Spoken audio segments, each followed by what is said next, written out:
Hey guys, I do a mock draft every single year. I've been doing it all the way back since like high school, I think. And usually I do it on Facebook Notes, right? But the notes feature just completely seems to have disappeared. I think they still have like the old notes are still saved somewhere and you can access them, but you can't add new ones anymore.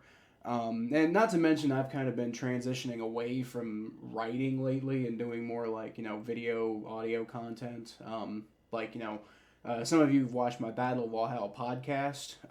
And if you haven't, you might want to check that out. It's pretty good. I don't really currently have any particularly huge plans for this channel. It's just my personal YouTube channel, and I'm releasing this on my own outside of the Battle of Valhalla podcast.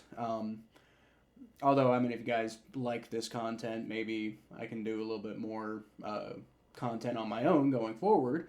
Or maybe I just will anyway, I'm not sure. But right now, this is just something, I wanted to release my mock draft, and I can't really do it on Facebook Notes anymore. And I don't really want to do it in a written way anyway. I did put out a 7-round mock draft for the Bengals, which is something I also do every year. But I did that as part of, like, the podcast, too. So if you guys are interested in who I picked for, the Bengals strategy on that one, go over to the Battle of Ohio podcast channel and you can see that. I'm going to do a little bit of a different style of mock draft this year. I'm going to be doing it on camera here, and I'm just going to talk through who I'm expecting each team to draft at each position based on who's already gone in my mock. So, I mean, obviously, the second I get one pick wrong, then the entire rest of the thing could be screwed up because then the board looks different and people are looking at different things. And maybe one guy who I thought was going to get taken early, he's on somebody else's board pretty high and then just screws up the whole thing. But I'm going to try to be as close to accurate as I can. Here, I'll also put a list of the picks in the description. And remember, I'm going for accuracy on this one. I'm also going to take a few chances on things that I think are going to happen, but I mean they're also like maybe going against conventional wisdom. But you kind of have to do that because things that you don't expect to happen in the draft all the time, like the Giants drafting Daniel Jones. Yeah, let's go ahead and get into this draft. With the first overall pick in the 2021 NFL Draft, I am predicting. Big shock. Trevor Lawrence, quarterback, Clemson University. Anybody surprised? No, because you shouldn't be. That's who they're taking. I saw again, referencing back to my 7-round mock draft for the Bengals, I ran a PFF simulator, and they had Justin Fields being selected over Trevor Lawrence by the Jaguars with the first overall pick. And I'm like we all know they're taking Trevor Lawrence. This is not. I'm probably speaking too long about it right now. Like the Jaguars are going to take Trevor Lawrence. He's big into pushing the ball down the field, and he likes to use his athleticism to make plays happen. I mean not only is he like the greatest quarterback prospect since Andrew Luck, and nobody in this class even compares to him. I mean, he just fits so perfectly with what you would expect Urban Meyer to try to do. So I mean, this is a no-brainer. They're gonna take Trevor Lawrence. Any other thought processes are ridiculous. With the second overall pick, the New York Jets are going to select Zach Wilson, quarterback from BYU. I think this is another one that we all kind of know what's happening. The rumors have been flying out for a while that the Jets are enamored with Zach Wilson and they are sure that is the guy who they want to be their quarterback. Obvious. I mean, the Jets traded Sam Darnold to Carolina, so we know we know they're pretty much have no choice but to go quarterback here. There was some talk about maybe they're going to get Jamar Chase, maybe they're going to go get Penei Sewell, maybe they're going to take one of these top tier blue chip prospects other than quarterback and try to stick around with Sam Darnold. Well, they didn't. Now they have no quarterback and they have the opportunity to go get one of the best quarterbacks in this class. Now, I'm not as big of a Zach Wilson fan as a lot of other people are, primarily because of some of the character concerns I've heard about him there. But doesn't seem like the Jets are. So I think it's pretty obvious what they're going to do here. They're going to take Zach Wilson and we're going to move on to the 49ers. With the third pick in the 2021 NFL Draft, I am projecting the San Francisco 49ers will select Justin Fields, quarterback out of Ohio State. 3 quarterbacks in a row. Now, we all are pretty sure, because first of all, why would you trade up to the number 3 overall pick if you're not going to take a quarterback? The reports have been that they're either interested in Mac Jones or Trey Lance, which Mac Jones, really? Really, we're gonna take the guy who might be like Kirk Cousins or Andy Dalton level successful at best, and we're gonna take him number 3 overall. Really? No. I don't buy that for a second. I mean, some people have made a good point. Why would they bother with the smokescreen when we pretty much know who's going 1 and 2 and nobody's picking ahead of them? There's no reason to lie or anything like that necessarily, but I cannot wrap my head around Mac Jones being taken that high. I mean, maybe I can wrap my head around him being in San Francisco, but I mean, even then, like, why would you take him that high? That's just ridiculous to me. Trey Lance is the other guy people have been saying they've been looking at, but I think Justin Fields has a higher ceiling with the San Francisco offense than what Kyle Shanahan tries to do. People say, oh, he's nothing like Jimmy Garoppolo. That's why Mac Jones makes sense to them, because he's like Jimmy Garoppolo. But I don't think Kyle Shanahan really wants a Jimmy Garoppolo. I just think that's what that's the hand he's been dealt in his career. That's just what he has. That's not necessarily what he wants. So, Justin Fields, San Francisco 49ers. Pick number 4, the Atlanta Falcons, I think are going to take, in my opinion, the best non-quarterback in the draft this year, which is Kyle Pitts, the tight end out of Florida. Now, I've been on record saying I want this guy to be the Bengals pick at number 5. He's not going to be. The Bengals don't really value tight ends like that, and I don't think recognize just how good Kyle Pitts is as an overall prospect, as a pass catcher in general. But in this scenario, I don't even think they're going to need to make that decision, because I think Kyle Pitts is going to be recognized across the NFL, especially with the Atlanta Falcons, as somebody who is just, transcendent as a talent. I mean, the Falcons are the biggest wild card in the top 10 because, they could go quarterback. They really need defense.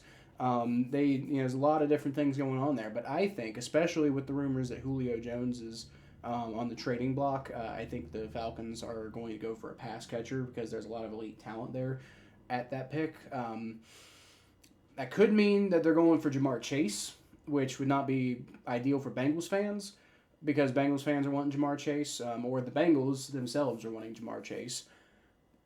But I don't think that's going to happen. I think the Falcons are going to recognize who is the best, probably overall talent in the draft this year. That's not a quarterback, and that's Kyle Pitts from Florida.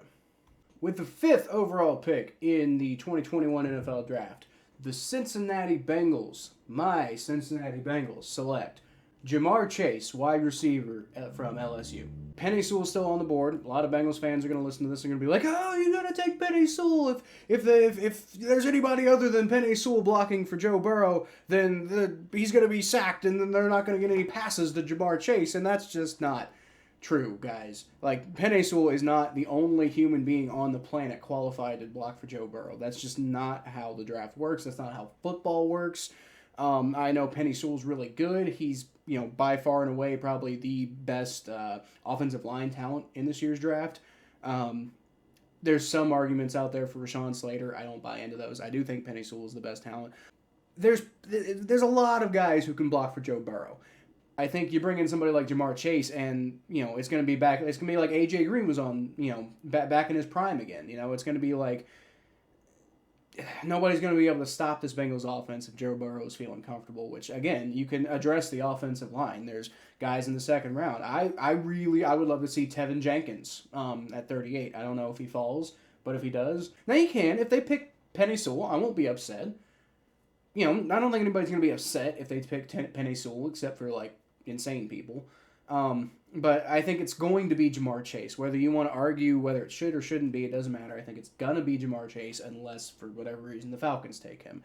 In which case, then it'll probably be Penei Sewell. At pick number 6, the Miami Dolphins are selecting Jaylen Waddle, wide receiver out of Alabama.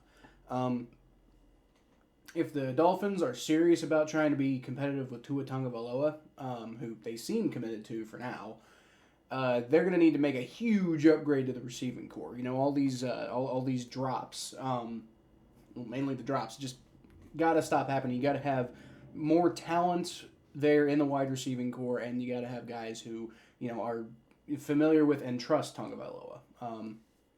And Jaylen Waddle's one of those guys. I thought for the longest time this pick was going to be DeVonta Smith until he measured 166 at his pro day, in which case I think he's going to fall quite a bit in the draft. Jaylen Waddle has familiarity with Tua Tagovailoa, and he's, you know, really good. He's got all the measurables you could want. The production just wasn't quite there. And there's a little bit of an injury history that's a little concerning. But other than that, he's super dynamic. We don't even know what Will Fuller is right now. We don't know what Lynn Bowden is right now because, like, I thought he was going to be great. But, I mean, he just has not, like, been, like, any sort of inspiring since he got traded immediately from the Raiders and didn't do anything with the Dolphins. Devontae Parker can't hold on to the ball. Yeah,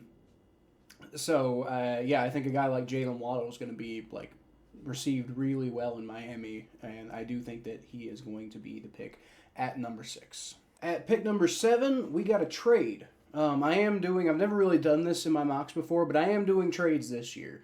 And we've already seen quite a few trades happen, but this is the first trade that I'm predicting that has not happened yet.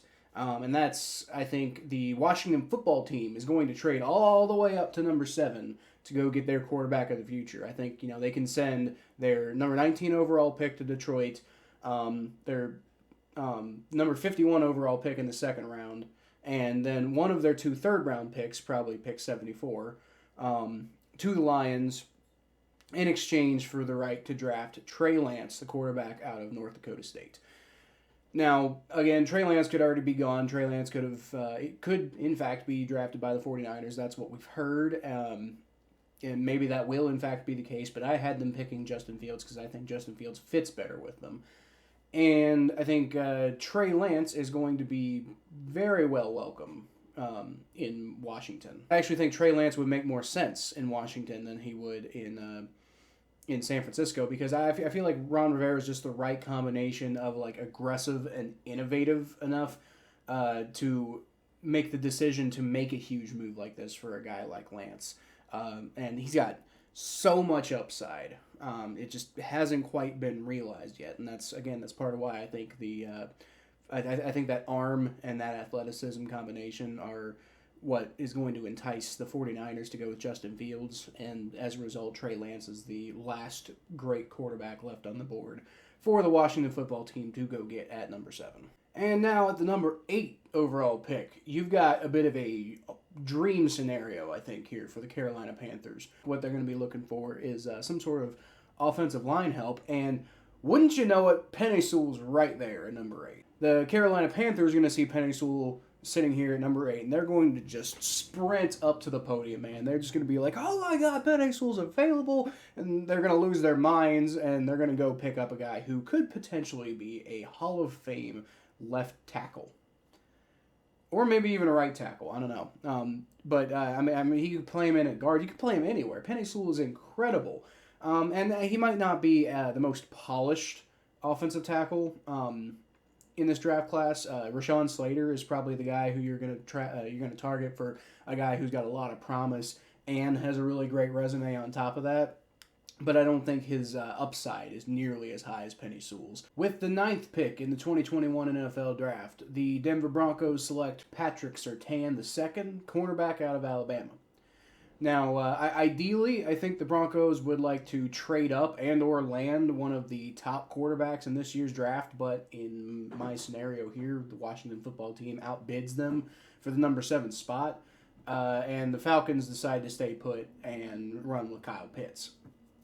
So the best quarterback left on the board is Mac Jones. So it's time to start looking at non-quarterbacks, I think, at this point.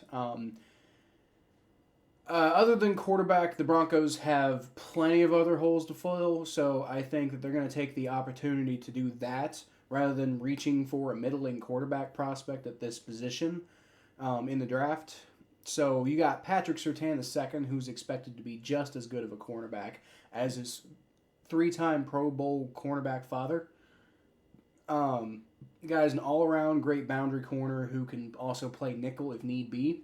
It's a no-brainer for a Broncos defense who could really use someone to pair with an incoming free agent in Kyle Fuller. They got to have some sort of infusion in talent here, and I think Patrick Surtain is probably might be the best defensive player in the draft this year. If not, he's probably the one that fits the Broncos the most. So, yeah, Patrick Surtain II to the Denver Broncos at number 9. At pick number 10, the Dallas Cowboys are going to select Jaycee Horn, cornerback out of South Carolina. I'm betting the Cowboys are going to be licking their chops as they're watching Surtain fall to them at number 10. And then, wouldn't you know it, the Broncos come in, they're like, nope, we got him. So the Cowboys, who desperately need to upgrade their secondary, especially after losing Byron Jones last year, I think. They got to give Trayvon Diggs some help. And not to mention, Pro Football Focus had them ranked as the 6th worst defense in terms of pass coverage last year. They had a 45.5 pass coverage grade. That's terrible. He could play in the slot, but he protects best on the outside, which is where I think the Cowboys really, really, really need some help.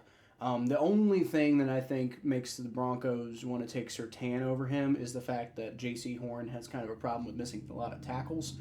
But I don't think that should scare the Cowboys off, considering the fact that Patrick Surtain's gone. Jaycee Horn is just as good of a player as Patrick Surtain, except for a couple specific areas. At pick number 11, the New York Giants select Kwity Paye, edge rusher out of Michigan.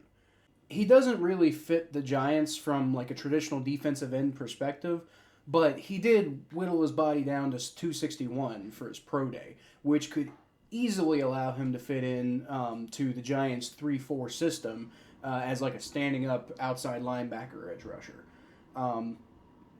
Just to be completely frank, I think Kwity Paye's potential is just way too much for Dave Gettleman to pass up, and I've been seeing him fall, to the later end of the first round, and even to the second round. But I don't think that's going to happen. I think Dave Gettleman's going to see him and be like, "Oh, this is my guy."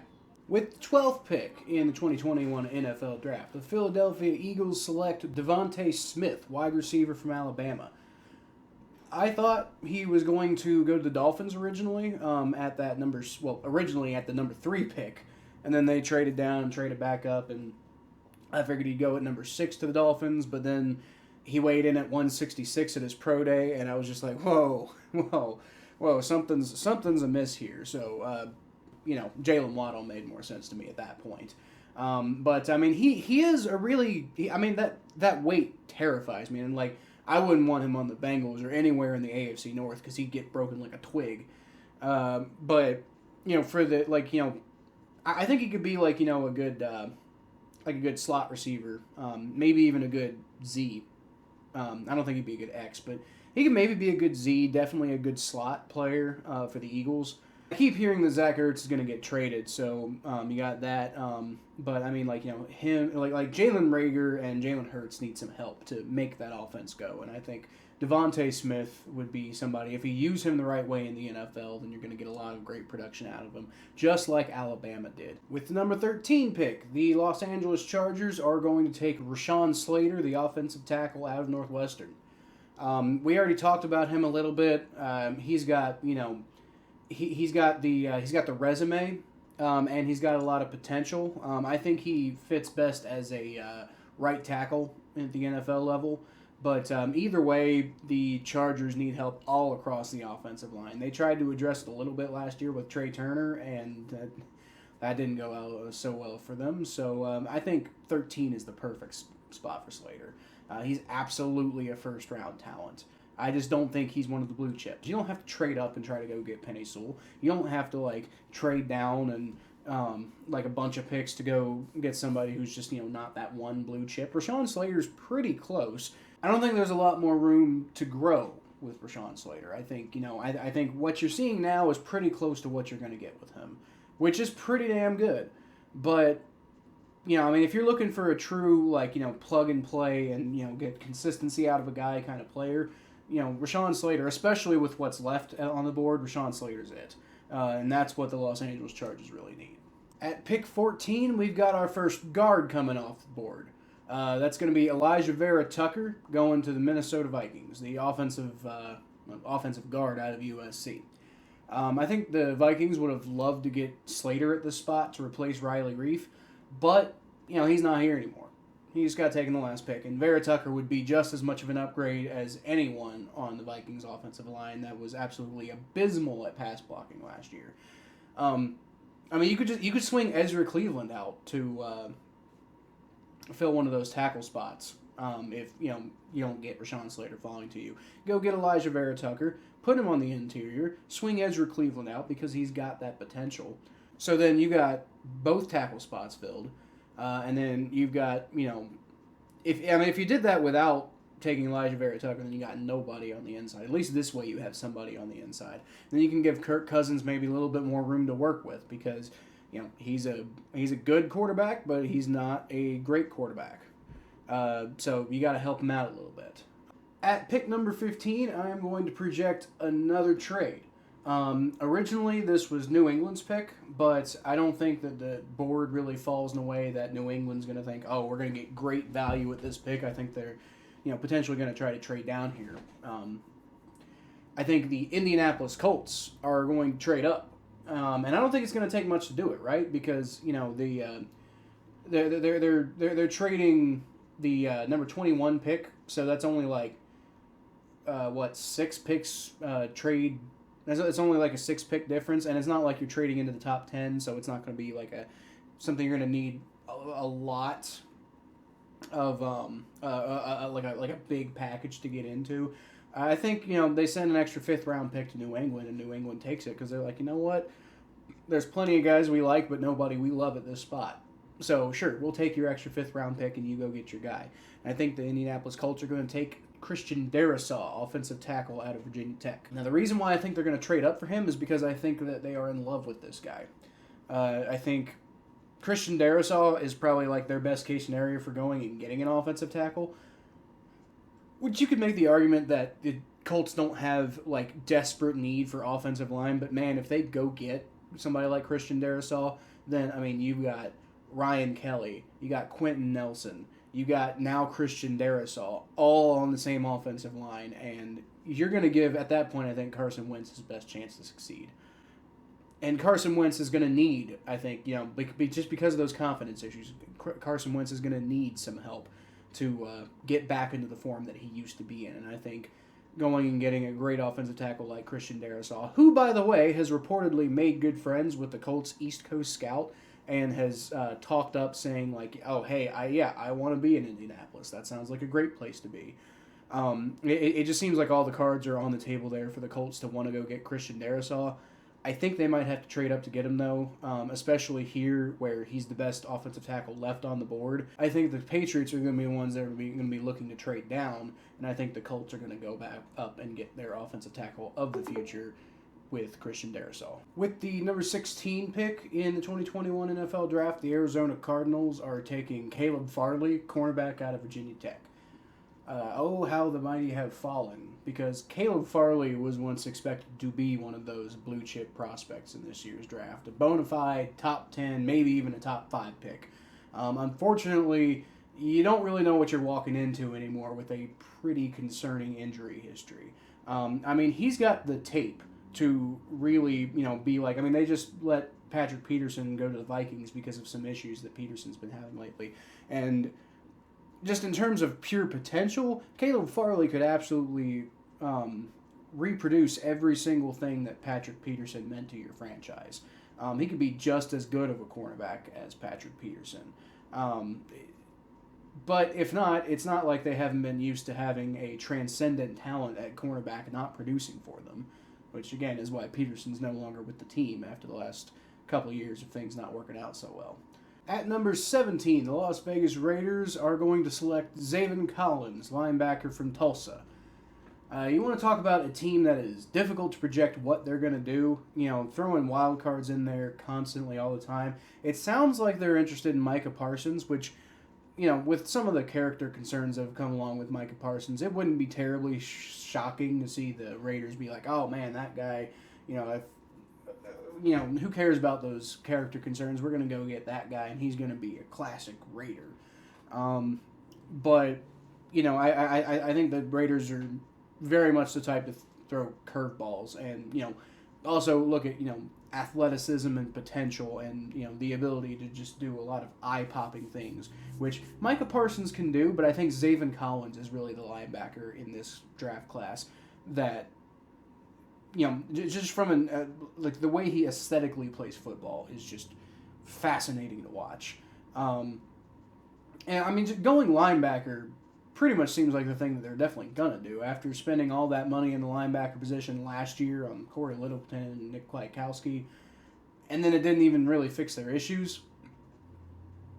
I just think, it's got to be a linebacker, and I think Zaven Collins makes a lot of sense to them. And it's not what people have been saying, but I don't think that's the way the Raiders operate anyway. With the number 18 pick in the draft, the Detroit Lions are going to select Rashad Bateman, wide receiver out of Minnesota. Don't forget this was the pick that they got from the Washington football team when they traded so that Washington could go get Trey Lance. So this is, I think the Lions are targeting a wide receiver, right? And at number 7, Jamar Chase is gone. Kyle Pitts is gone. You still got Jaylen Waddle and DeVonta Smith, but I don't really think either of them are like super inspiring options to be taking that high. Bateman is a fantastic vertical threat who could replace Kenny Golladay. It's no fun having to do this every year, but especially if you're going to trade down and acquire more picks, I don't think it's the worst thing in the world to go spend your first round pick on a guy who replaced a guy who left in free agency. Especially if you didn't have to pay him the kind of money that the Giants paid him. Which, man, Bateman isn't exactly the kind of receiver who could really wow you with any one particular skill. He is consistent and doesn't really have a lot of weak spots in his game. Because of the lack of flash, he's one of those receivers who you could see fall out of the first round, and I've seen some Bengals fans be like, maybe we should pick him up at 38 if we don't take Jamar Chase at 5. But I think he checks enough boxes for the Lions to take him at pick number 19. With the 20th pick in the 2021 NFL Draft, the Chicago Bears are selecting Alex Leatherwood, offensive tackle out of Alabama. Now, I know a lot of people have said that the Bears' offensive line got better down the stretch and they, aren't as bad as you think they are. Well, you know what? That's what the Bengals kept saying about their offensive line in 2019. You still need a piece, and Alex Leatherwood is the perfect piece for that. He's versatile. He can pretty much play anywhere on the offensive line except center, starting out his career. And I think long term, my personal belief anyway, I think long term you want to have him being like an offensive tackle of the future. But, for right now, if you feel that tackle is fine, you can put him, in the interior, pair him with Cody Whitehair.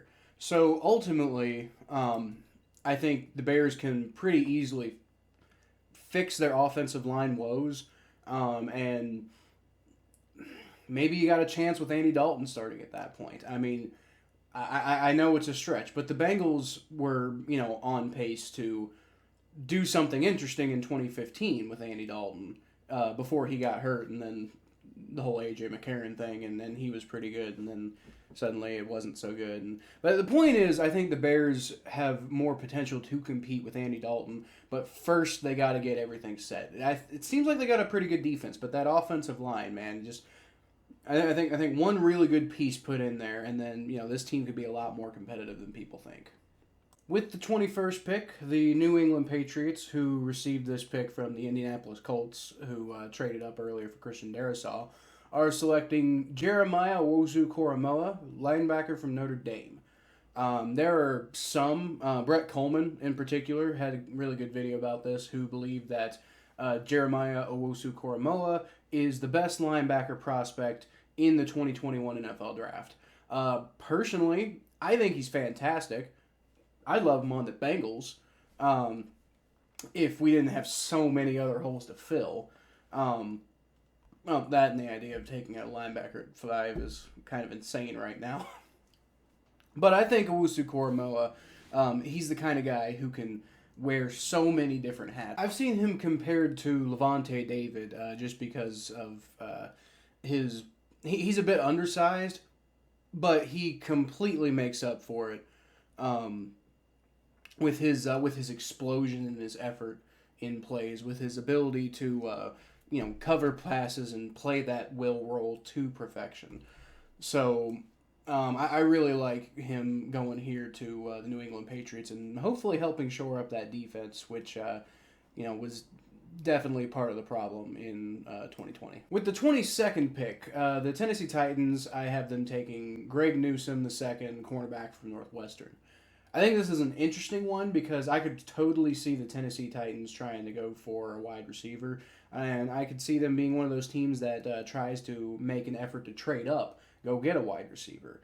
They're not going to have to go as far as some of these teams that are trying to trade to get quarterbacks, but if they don't, which I don't have them in this mock, so if they don't trade up and go get a wide receiver and the board falls the way it does, I'm thinking that they're going to be, cornerback is another big need for them. And I'm thinking that the way the board is, they're just not going to really see any value in taking a receiver at this point in the draft.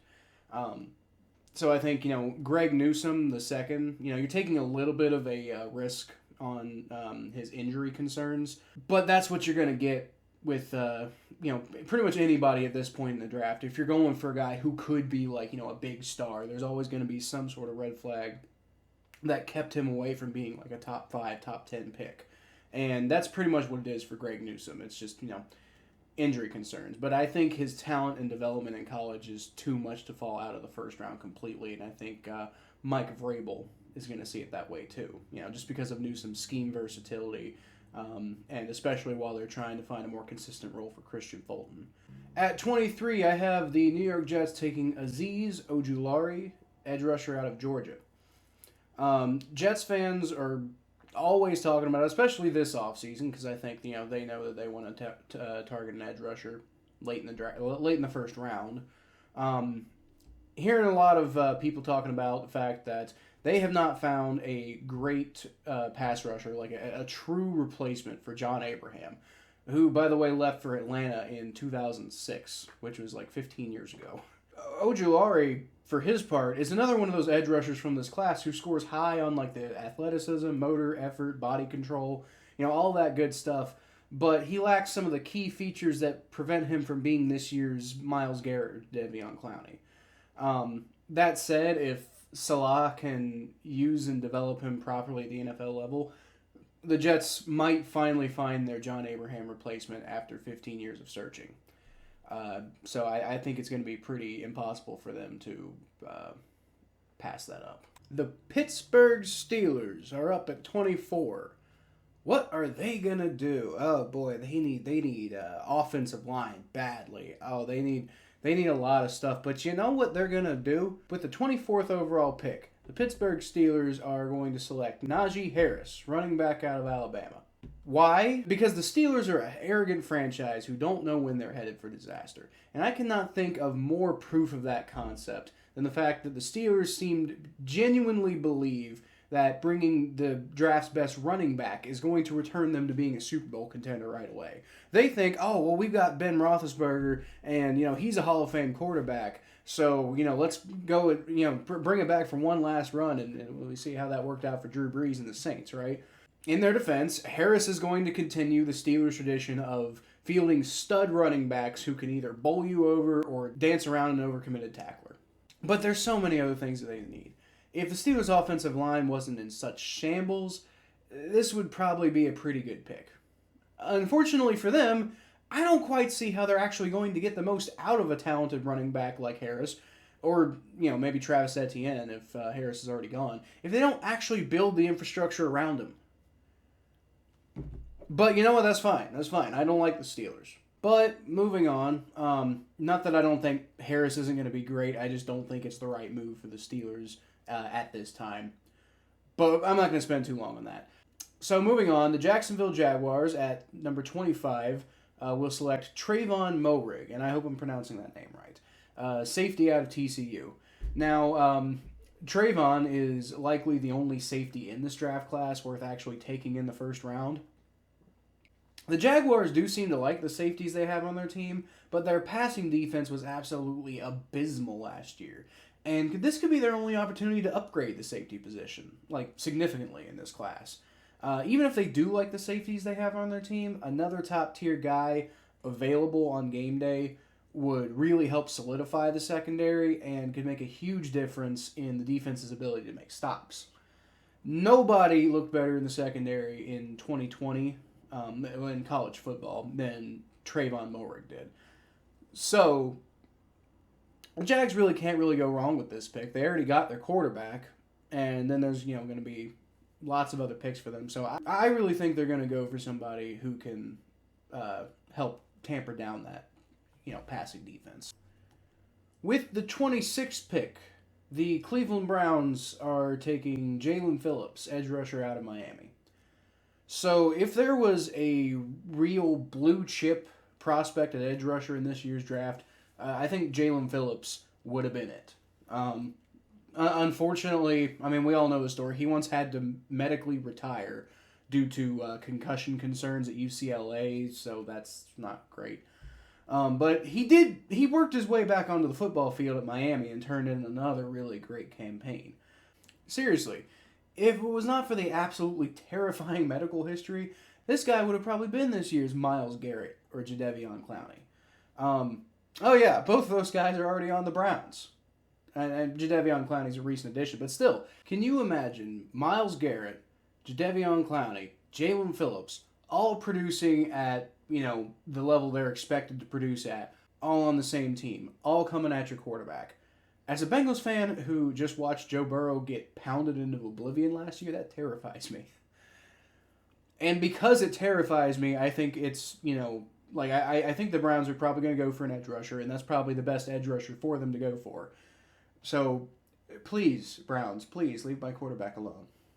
I'm begging you. With the 27th pick, the Baltimore Ravens also need an edge rusher. I think they're going to take Joe Tryon, the edge rusher out of Washington, because they need a Matt Judon replacement. And, just to be completely frank, I think Joe Tryon is a perfect Matt Judon replacement. I think the Ravens were salivating with anticipation watching Jaylen Phillips fall right into their laps, only to have their hearts broken by the Browns, who scooped him up one pick ahead of them. Either way, I think Tryon provides the ability to really fit into most schemes, but really fill that role of the 3-4 outside linebacker edge rusher type that the Ravens lost pretty badly when Matt Judon went to the Patriots. At number 28, the New Orleans Saints are taking Eric Stokes, the cornerback out of Georgia. I think Eric Stokes is easily one of those players who could sneak into the first round if there's a run on cornerbacks. And, obviously I think he does in this scenario. He's not particularly versatile, but I think he fits well in the Saints' zone-heavy schemes. So if he's going to go in the first round at all, I think New Orleans is probably the most likely scenario. Now, if you're not going to go get a quarterback, which I don't think the Saints are really in the position to do, and they don't really seem particularly interested in it anyway, because I think they're going to give Taysom Hill a shot, you might as well go get somebody who can replace Marshawn Lattimore, who is free agent at the end of the season and doesn't seem likely to return to the Saints when his contract's up at the end of the year. Pick 29, the Green Bay Packers are taking Kadarius Toney, the wide receiver out of Florida. What was the thing that pissed Packers fans off the most after last year's draft? Was it the fact that they drafted an Aaron Rodgers replacement, even though he's still capable of playing at an MVP level? No, actually, it wasn't. That was not the thing that pissed the Packers fans off the most. I think it was the most shocking thing. But the thing that pissed them off the most, the thing that got Packers fans mad and just livid, it's the only thing Tom Grossi would talk about for, months, is the fact that the Packers have this massive gaping hole at wide receiver. They got Devontae Adams. And that's it. You haven't really had a dominant slot receiver since Randall Cobb. Not to mention, you're probably going to need a kick returner after losing Tyler Ervin. So Kadarius Toney can fill that role for them. I think, to be completely honest with you, if the Packers don't draft a wide receiver in this year's draft, then Green Bay might riot. And upstate New York might burn down too as well. So, moving on. At pick number 30, the Buffalo Bills are going to take Jayson Oweh. Oweh? I actually don't... there's another one. I actually don't know how to pronounce his name. So, correct me if I'm wrong. But for now, I'm just going to say Jayson Oweh, the edge rusher out of Penn State. Oweh is absolutely one of these guys who, theoretically could have been one of those, really solid, top-of-the-class type pass rushers, except he just didn't put everything to, there's a ton of potential, but he just hasn't quite ever put everything together consistently yet. He's an absolutely insane athlete, which we've heard again and again throughout this draft process, but he didn't record a single sack in 2020, despite recording 5 in 2019. That said, whichever team thinks they can unlock his potential is potentially going to be looking for an absolute steal at the tail end of the first round, or even the second if he falls that far. The Bills absolutely could be that team, as edge rusher is a huge need for them. Jerry Hughes, Mario Addison, both guys nearing the end of their careers, and while they've been very good, they're going to be free agents after this season, and they're old. So having a succession plan beyond just A.J. Epinesa, who didn't really quite live up to expectations last year, could be the difference between the Bills continuing to be legit contenders or that defense falling off a cliff. So the final trade of the first round actually took place hours before I started making this video. I actually kind of had to... I sort of had to scramble to change my pick, and then I realized that my pick actually wasn't really going to be any different. The guy I originally had the Kansas City Chiefs taking here at number 31 overall is the same guy I'm going to have the Baltimore Ravens taking at number 31 overall. So the Kansas City Chiefs traded their pick to the Baltimore Ravens for Orlando Brown Jr., which removes the need that I was going to take for the Chiefs here and gives the Baltimore Ravens that same need. So I think the Baltimore Ravens are going to take Samuel Cosmi, the offensive tackle out of Texas. I mentioned how that through this trade, the Chiefs essentially transferred the need that they were going to address with this pick to the Ravens. But it was already, offensive line was already kind of an issue for the Ravens. And now that issue is 100 times bigger. The Ravens were wanting to move Orlando Brown Jr. over to right tackle to allow Ronnie Stanley to be the guy at left tackle, which I don't really quite understand because I think Ronnie Stanley's better suited to right tackle and Orlando Brown Jr. is better suited to left tackle. But I'm sure the Ravens coaching staff knows better than me. But I digress.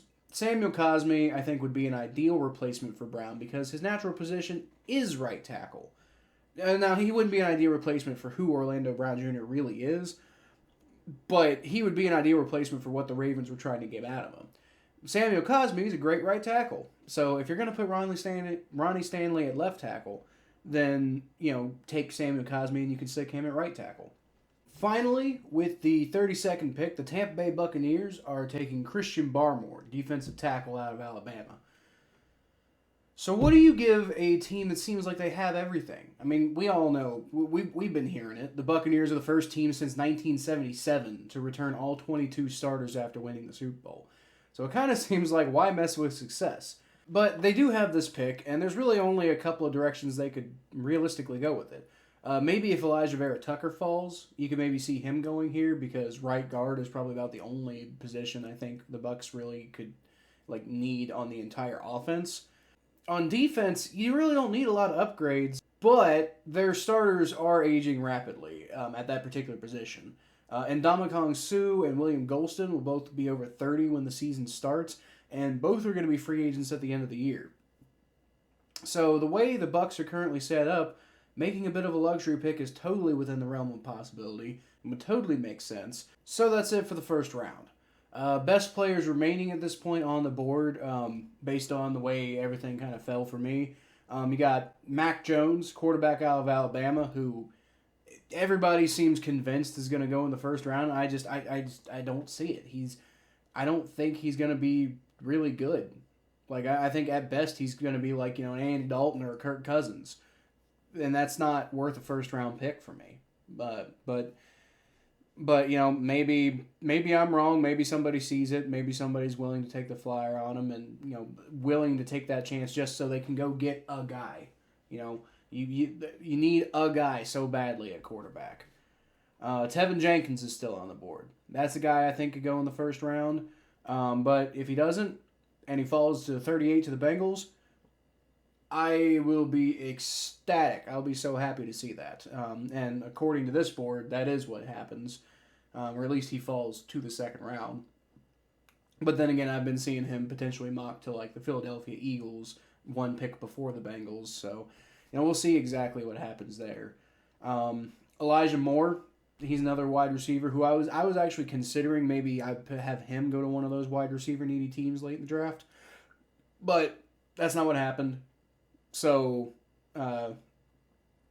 he's one of those slot returner type receivers who's going to be prevalent in the second round of this year's draft. I could totally see him going to the Packers at 29 instead of Kadarius Toney, but he didn't in this scenario, so he's here. Travis Etienne, he's the running back out of Clemson. I'm not really a huge idea of the idea of taking a running back in the first round at all, given how oversaturated the market has become for top quality running backs or just quality running backs in general. Calling them a dime a dozen seems degrading, but there's some truth to that. So I don't know. I do think that Najee Harris is going to go in the first round, but I wouldn't personally advise that. But Travis Etienne's still on the board for anybody who might want a running back in the second round, which is, I think, a good round to go get a position like that. Landon Dickerson, the inside linebacker. Landon Dickerson, the inside offensive lineman out of Alabama. Poor Landon Dickerson. He could have been a first-round draft pick this year. One of those guys who sneaks into the later rounds of the draft. But his stock has dropped like a rock ever since more attention has been paid to his history of serious injuries. He's had 4 season-ending injuries due to either issues with his knee or ankle, and most of them required surgery. So while he might be the single best interior offensive lineman in this year's draft, those injury concerns, I've seen people talking about he could slide all the way to like the 5th round. And, just from a Bengals perspective, seeing all these guys who, like all these offensive linemen who start their careers with injuries for the Bengals, that would scare me off. Like, I'd take him in the 4th or 5th round. But before that, it's just like, I don't know if I want to risk it with him having that many issues with injuries. Just like, is he going to develop? Is he even going to play? We'll see. Terrace Marshall Jr., the wide receiver out of LSU, is still on the board. And don't forget, this is the often forgotten member of that absolutely devastating passing attack from the 2019 National Championship LSU offense. Everybody remembers Jamar Chase. Everybody remembers Justin Jefferson. And everybody particularly remembers what Justin Jefferson became in the NFL. And a lot of people even remember Thad Moss just because of his name and his connection with Joe Burrow. But a lot of people forget that Terrace Marshall was a 5-star recruit. He was the most highly recruited of all of them coming out of high school. And, unfortunately, injuries and inconsistency caused him to, kind of fall a little bit more to the background. But I think, he's going to be a steal in the second round. I think, if a team can really get the most out of him, he's going to be exciting. Liam Eichenberg is another one. He's got short arms. So, that's pretty much the issue with him. That's the only issue I've really been able to see with him. So, if you don't mind short arms, Liam Eichenberg could be a really good tackle. Not really not a really versatile option, but somebody who, if you play him at tackle, he should be able to get the job done. Jamin Davis, the linebacker from Kentucky, I've seen him as high as pick 26 or something like that. I've seen him as low as the 4th or 5th round. I don't think anybody can really get an idea of what is going on with him. He's not really much of a pass rusher, more of like a will or developmental Mike linebacker. But I mean, there's guys like that who are going in the top round of the draft. There's what's his name, Jeremiah Owusu-Koramoah going to New England Patriots. I could see if there's a after him, if there's a linebacker, if there's a team that wants to address linebacker, I could see them going with Jamin Davis. But again, I could also see him falling because for as a Kentucky fan, I can tell you he absolutely has the talent of a first round selection. But he didn't really put it all together at the same time consistently in one season as a starter. So understandably, that's going to scare some teams off, and it might scare a lot of teams off, like multiple times. So like I said, that's pretty much it, guys. Let me know what you think. Obviously, I'm going to get a lot of these wrong because that's just kind of the way the draft goes, especially in the later rounds because, once wrong picks start being made, then the board just looks completely different. And then I'm making these picks based on the board that I'm assuming is going to be there based on the picks that I made. So we'll see what happens. But I wanted to try the mock draft in a little bit of a different format this year. Like I said, I might start making more content on my personal channel. I might not. Well, I'm always going to be making content on the Battle Ball Out podcast, though. So for my Bengals and Browns fans, go check that out. You get a really interesting perspective on that podcast that I don't think you really get anywhere else. There's there's a podcast host for certain teams that go on other podcasts from time to time, but you never really get that consistent back and forth between like a Bengals fan and a Browns fan. Kind of talking to each other and seeing how things are going for themselves and the whole AFC North in general. So. But I'm rambling. This isn't an advertisement for the Battle of Ohio podcast. I just feel like I'd probably be remiss if I didn't mention it.